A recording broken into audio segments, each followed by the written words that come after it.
देखिए, hello my dear students, स्वागत है आप सभी का मेरे इस YouTube channel study with ambition classes में। कल की क्लास में हमने मानव नेत्र के स्ट्रक्चर के बारे में और उसके मैकेनिज्म के बारे में समझा।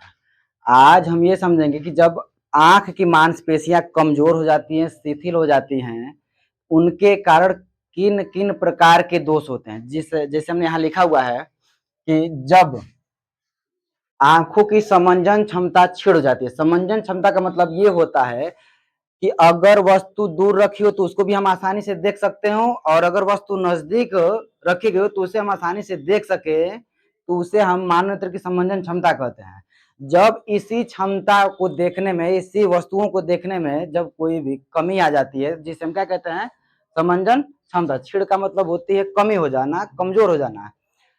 तब हमें वस्तुएं, चाहे वो दूर की हो या फिर पास की, अस्पष्ट दिखाई, कैसी दिखाई देने लगती है, धुंधली दिखाई देने लगती हैं। इसी स्थिति को हम दृष्टि दोष कहते हैं। मानव नेत्र में विभिन्न प्रकार के दोष पाए जाते हैं। जैसे सबसे पहले दिया गया है दूर दृष्टि दोष, निकट दृष्टि दोष, जरा दूरदृष्टिता, अबिंदुकता और वर्णांधता। इतने प्रकार के दोष पाए जाते हैं मानव नेत्र में, जिसमें सबसे पहले हम बात करेंगे दूरदृष्टि दोष क्या होता है। दूरदृष्टि दोष मानव नेत्र में उत्पन्न वह दोष जिसमें दूर की वस्तु दिखाई देती है परंतु निकट की वस्तु स्पष्ट दिखाई नहीं देती है। काफी बच्चों को ये कंफ्यूजन रहता है कि सर दूरदृष्टि दोष है, इसका मतलब है कि दूर की वस्तु दिखाई नहीं देनी चाहिए, इसलिए दूरदृष्टि दोष कहेंगे। लेकिन नहीं, इसमें उल्टा होता है। इस दोष में व्यक्ति को दूर की वस्तुएं दिखाई देती हैं, अस्पष्ट दिखाई देगी, परंतु निकट की वस्तुएं स्पष्ट दिखाई नहीं देती हैं। ठीक है, एकदम उल्टा याद रखना है, या इस तरीके से याद रखेंगे कि जिस दोष के बारे में आपसे पूछा जाए, दूरदृष्टि दोष या फिर निकट दृष्टि दोष, जो दोष आपसे पूछा जाएगा उसका जवाब में हम यही देंगे कि जो दोष होगा वही दिखाई देगा। अर्थात अगर दूर दृष्टि दोष है तो हमें दूर की वस्तु दिखाई देगी, और निकट दृष्टि दोष है तो निकट की वस्तु दिखाई देगी। और अपोजिट में क्या बताएंगे कि दूर दृष्टि दोष में दूर की वस्तु स्पष्ट दिखाई देती है, जबकि निकट की वस्तु स्पष्ट दिखाई तो देती है लेकिन धुंधली। आ रही बात समझ में? इसका कारण क्या है? पहला कारण यह है कि नेत्र की वक्रता का कम हो जाना। वक्रता आप समझ पा रहे होंगे, जैसे कोई एक हम सर्कल ले लें तो सर्कल की अपनी परिधि होती है, त्रिज्या होती है, रेडियस होती है ना, वैसे ही आखिरकार ये कम क्यों होती है? तो नेत्र के मांसपेशियों के क्षीण हो जाने से नेत्र गोलक का व्यास कम हो जाता है। मैंने बताया था कि मानव नेत्र में जो आंख का जो लेंस है वो 6, पूरा का पूरा आंख ही 6 मांसपेशियों से क्या हुआ है, जुड़ा हुआ है, जबकि उसमें सिलियरी मांसपेशियां पाई जाती हैं, जिसके वजह से आंख की फोकस दूरी ऑटोमेटिक बढ़ती अथवा घटती है। जब वही सिलियरी मांसपेशियां कमजोर हो जाती हैं तो नेत्र गोलक का कार्य या तो बढ़ जाएगा या फिर, तो दूर दृष्टि दोष में क्या होता है कि पहली कमी यह है कि नेत्र की वक्रता क्या हो जाती है, कम हो जाती है। और दूसरी कमी है कि नेत्र के जो मांसपेशियां, कौन सी मांसपेशियां, सिलियरी मांसपेशियां, उनके क्षीण हो जाने से, कमजोर हो जाने के कारण नेत्र गोलक का व्यास क्या हो जाता है, कम हो जाता है।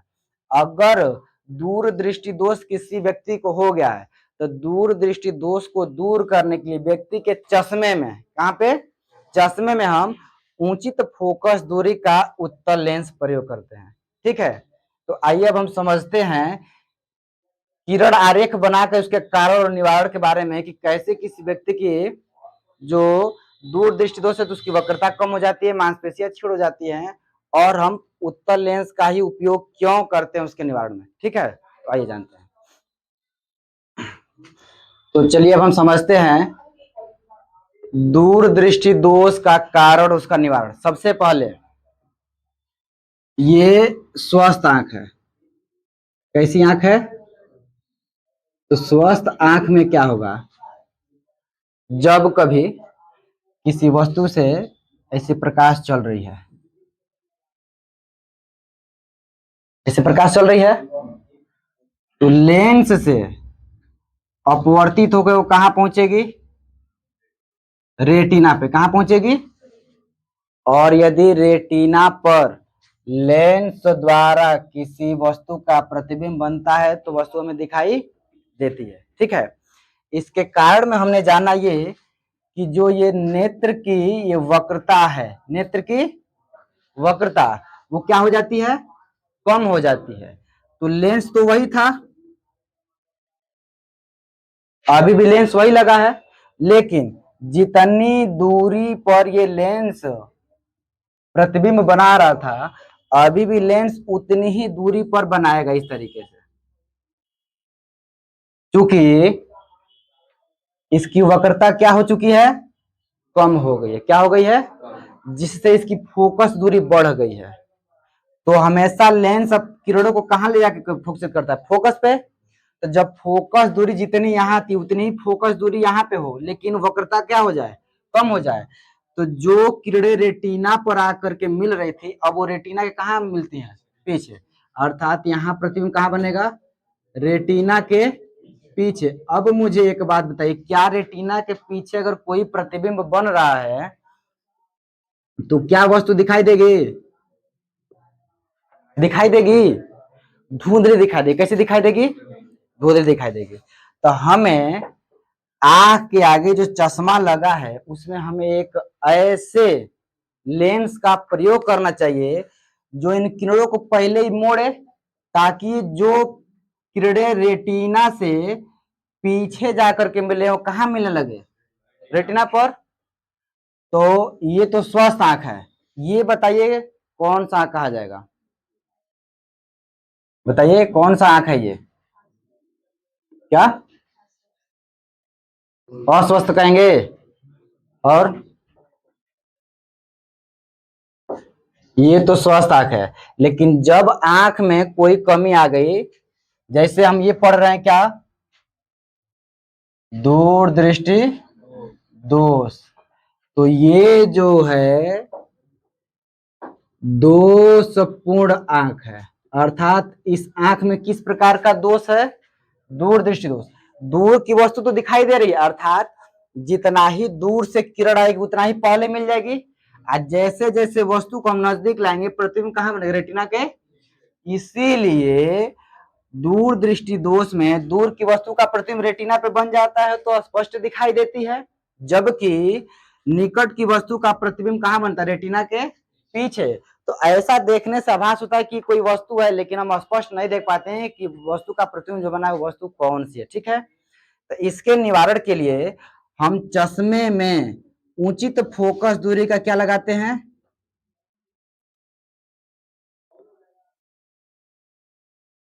उत्तल लेंस का प्रयोग करते हैं। कौन से लेंस का, उत्तल लेंस का, जो सबसे पहले क्या करेगी, जो किरणें आ रही थी इस तरीके से उनको पहले थोड़ा सा झुकाएगी। क्या करेगी, थोड़ा सा इस तरीके से झुकाएगी।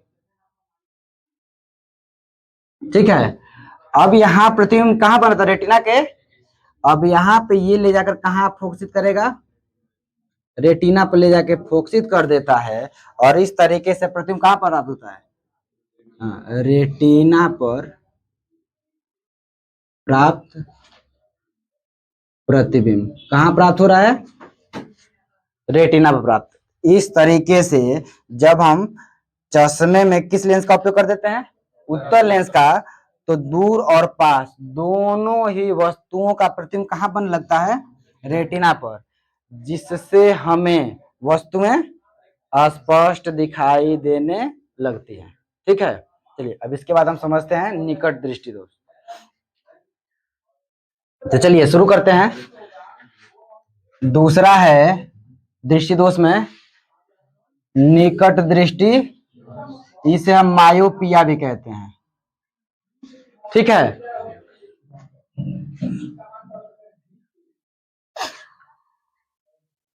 इस दोष में निकट की वस्तु स्पष्ट दिखाई देती है परंतु दूर की वस्तु स्पष्ट दिखाई।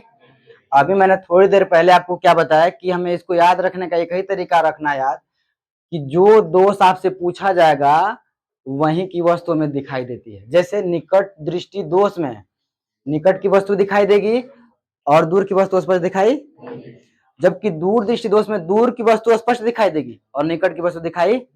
इसके पीछे का कारण क्या होता है? नेत्र लेंस की वक्रता का बढ़ जाना, और दूसरा कार्य है कि नेत्र लेंस और रेटिना के बीच की दूरी क्या हो जाती है? बढ़ जाती है, जिससे नेत्र लेंस की वक्रता भी क्या हो जाती है? बढ़ जाती है। तो जब भी मानव नेत्र में अगर ये दोष होता है, निकट दृष्टि दोष, तो इस दोष को दूर करने के लिए हमें चश्मे में उचित फोकस दूरी का क्या लगाना होता है? अवतल लेंस लगाना होता है। तो अभी हम समझते हैं कि किस तरीके से वक्रता बढ़ती है और अवतल लेंस के द्वारा किस तरीके से हम निकट दृष्टि दोष का हम निवारण कर सकते हैं। ठीक है, तो आइए समझते हैं निकट दृष्टि दोष में। सबसे पहले यहाँ पे इस तरीके से प्रकाश की किरण आ रही है, तो ये है स्वस्थ आंख। कैसी आंख है? तो स्वस्थ आंख में लेंस द्वारा प्रतिबिंब कहाँ प्राप्त होता है? रेटिना पर मिलता है। ठीक है, अगर हमारी आंख में किसी तरह की कोई दिक्कत नहीं है, तो चाहे वह दूर की वस्तु या फिर पास की वस्तु हो, नेत्र लेंस उसका प्रतिबिंब ठीक ठीक कहाँ बनाता है? रेटिना पर बनाता है। ठीक है, लेकिन यदि हमारी आंख में निकट दृष्टि दोष हो गया है, तो इसका कारण क्या है? नेत्र गोलक का क्या हो जाना? बढ़ जाना। दूसरा कारण मैंने बताया कि यह नेत्र लेंस तथा रेटिना के बीच की दूरी क्या हो जाती है? तो बढ़ जाएगी। तो जो पहले नेत्र गोलक था, क्या अभी भी वैसा ही नेत्र गोलक दिख रहा है? अब नेत्र गोलक क्या हो गया है? बढ़ गया है। तो जो प्रकाश की किरण पहले जहां से आ रही थी, अभी भी वहीं से आएगी, लेकिन नेत्र लेंस की क्षमता जितनी है उतनी ही दूरी पे वो क्या करेगा? प्रतिबिंब बनाएगा। तो इस तरीके से वो क्या करता है? रेटिना से, हाँ, रेटिना से पहले प्रतिबिंब बना देता है।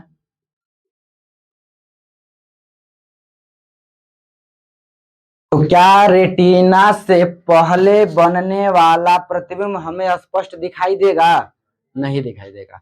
अर्थात अगर निकट की, जितना ही निकट की वस्तु होगी उतना ही आराम से रेटिना पे प्रतिबिंब बना लेगा। जैसे जैसे हम वस्तु को दूर करेंगे, प्रतिबिंब भी और पहले बनाएगा, अर्थात दूर की वस्तु हमें स्पष्ट दिखाई नहीं देगी, जबकि निकट की वस्तु दिखाई देगी। यही तो निकट दृष्टि दोष कहता है। तो अब हमें क्या करना पड़ेगा? एक ऐसे लेंस का प्रयोग करना है जो दूर की वस्तु का प्रतिबिंब पहले पास बना दे, और तब पास वाली का तो आराम से बना ले रहा है। तो हमें अपने चश्मे में उचित फोकस दूरी का क्या प्रयोग करना पड़ेगा? अवतल लेंस का प्रयोग करना पड़ेगा। इससे क्या होगा? जब यहाँ पे प्रकाश पड़ेगा, किसी वस्तु का प्रकाश यहाँ पड़ेगा, तो यह क्या करेगा? अवतल लेंस प्रकाश किरणों को क्या करता है? फैलाता है। तो इस तरीके से ये थोड़ा थोड़ा इसको क्या करेगा? फैलाएगा, और तब जाके इस लेंस द्वारा इसका स्पष्ट प्रतिबिंब कहाँ प्राप्त होगा? रेटिना पे प्राप्त होगा। आ रही है बात समझ में? अवतल लेंस की फोकस दूरी इधर होती है, तो अवतल लेंस के प्रयोग से निकट दृष्टि दोष का हम क्या कर सकते हैं? निवारण कर सकते हैं। ठीक है, ये रहा निकट दृष्टि दोष को दूर करने के उपाय। ठीक है, अब आप समझ पा रहे होंगे कि दूर दृष्टि दोष में हम कैसे उत्तल लेंस के प्रयोग से दोष को दूर कर पा रहे थे, और निकट दृष्टि दोष में कैसे हम अवतल लेंस के प्रयोग से उस प्रतिबिंब को कहाँ प्राप्त कर रहे हैं? रेटिना पे।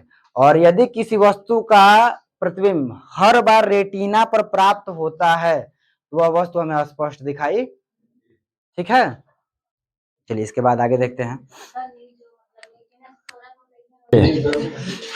देखिए, यह प्राय किन व्यक्तियों में पाया जाता है?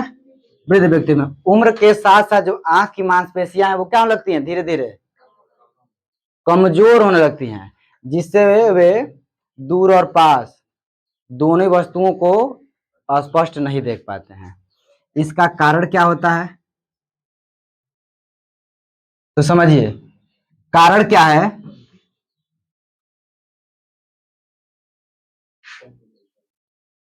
मांसपेशियों का क्या होना?